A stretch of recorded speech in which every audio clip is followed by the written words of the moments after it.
घनश्याम यादव और आप देख रहे हैं BKM न्यूज। बीजापुर जिले में सुशासन तिहार समाधान शिविर, ग्रामीणों की मांगों का त्वरित निराकरण। आइए खबर देखें विस्तार से। बीजापुर में जिला प्रशासन द्वारा आयोजित सुशासन तिहार समाधान शिविर के दौरान 8 पंचायतों के ग्रामीणों ने अपनी विभिन्न समस्याओं और मांगों को लेकर ग्राम नेमड़ में आवेदन किया। प्रशासन ने सारे विभागों को स्टॉल लगाकर ग्रामीणों से आवेदन प्राप्त कर उन आवेदनों का शीघ्र निपटारा करते हुए कई लाभार्थियों को सहायता सामग्री प्रदान की गई, जिससे स्थानीय निवासियों को राहत मिली। विभिन्न विभागों द्वारा तत्काल सहायता दी गई।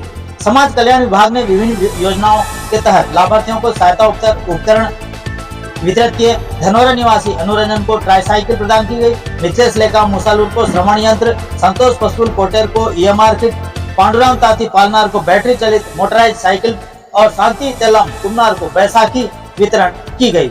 आदिवासी विकास विभाग द्वारा वन अधिकार पट्टों पर कार्रवाई की गई। आदिवासी विकास विभाग ने 2237 आवेदन प्राप्त किए, जिनमें से 105 वन अधिकार पट्टा से संबंधित थे। विभाग ने सभी आवेदनों की जांच कर त्वरित कार्रवाई का आश्वासन दिया।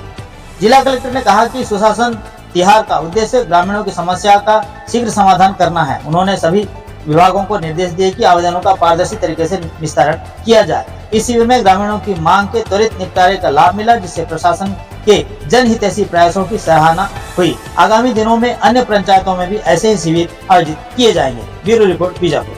छत्तीसगढ़ के मुख्यमंत्री आदरणीय विष्णुदेव साय जी के निर्देश अनुसार सुशासन तिहार का ये तीसरा चरण चल रहा है। यहाँ इस शिविर में पूरे 8 पंचायतों का समाधान शिविर आज यहाँ हो रहा है। इस शिविर में बहुत सारे हितग्राही अपना आवेदन किए थे। इस आवेदनों का पूरा निराकरण हो रहा है और इस निराकरण में राशन कार्ड प्रदान किया गया है, किसानों को ऋण पुस्तिका प्रदान किया गया है और नलकूप कनेक्शन का भी योजना के बारे में जानकारी दिया गया है और वन अधिकार पट्टा भी प्राप्त हुआ है किसानों को। इसके और वन संसाधन के तहत सामुदायिक पट्टा भी वितरण किया गया है। ऐसे बहुत सारे योजनाओं का लाभ मिल रहा है ग्रामवासियों को।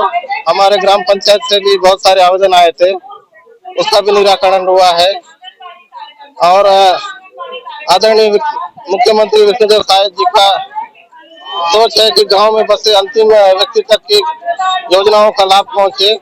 जैसे नल जल योजना के तहत पानी का व्यवस्था हो या आवास सुविधा हो। अभी आवास योजना के अंतर्गत भी सर्वे हुआ है। लगभग हमारे ग्राम पंचायत में 99% सर्वे हो चुका है। आने वाले समय में सभी को आवास का भी लाभ दिया जाएगा। आज सुशासन तिहार 2025 का तीसरे चरण का पहला समाधान शिविर ब्लॉक बीजापुर में नेमड़ में आयोजित हो रहा है, जिसमें 8 ग्राम पंचायत के यहाँ पर ग्रामीण आए हुए हैं। उन ग्रामीणों के आवेदन का विभागवार जो उन्होंने सुशासन तिहार में प्रथम चरण में आवेदन दिए थे, उन आवेदनों का विभागों के द्वारा उनका निराकरण करके उसका वाचन कर रहे हैं, है ना। कुछ आवेदन जो है बजट के उपलब्धता के आधार पर उसको राज्य शासन को भेजे हैं और कुछ जो निराकरण हुए हैं उन निराकरण हो गए हैं, मौके पर ही निराकरण हुए हैं। जैसे कुछ हमारे राजस्व विभाग से कई मतलब 5 सीमांकन के आवेदन आए थे, 5 का सीमांकन कर लिया गया। ऋण पुस्तिका की मांग की गई थी, ऋण पुस्तिका वितरण किया गया है। फौती नामांतरण के भी आवेदन आए थे, उन फौती नामांतरण का भी रिकॉर्ड दुरुस्ती कर लिया गया। वैसी विभागों से अलग अलग विभागों से लगभग 887 मांग के आए थे और एक शिकायत के आवेदन आए थे। सभी आवेदनों का विभागवार से निराकरण कर लिया गया है और उन निराकरण की जानकारी सभी विभागों से एक आवेदक वार बताई जा रही है। सर, आज इस कार्यक्रम में कितने उम्मीद के साथ लोग पहुंच रहे हो, किन किन समस्याओं को लेकर? हाँ, जनरली जो उनके आवेदन अगर देखा जाए तो सबसे ज्यादा आवेदन उनका प्रधानमंत्री आवास योजना के तहत आवास के लिए है, वन भूमि पट्टा के लिए है, नल जल में उनको नलकूप खनन के लिए है और तार फेंसिंग के लिए। ऐसे मोटे मोटे श्रेणी के आवेदन है, जिसमें उन हितग्राहियों का आवेदन को निराकरण उनको जैसे प्रधानमंत्री आवास है तो उनके सर्वे करके उसको जैसे उसकी स्वीकृति होगी उनमें उनको प्रधानमंत्री आवास उपलब्ध हो जाएगा।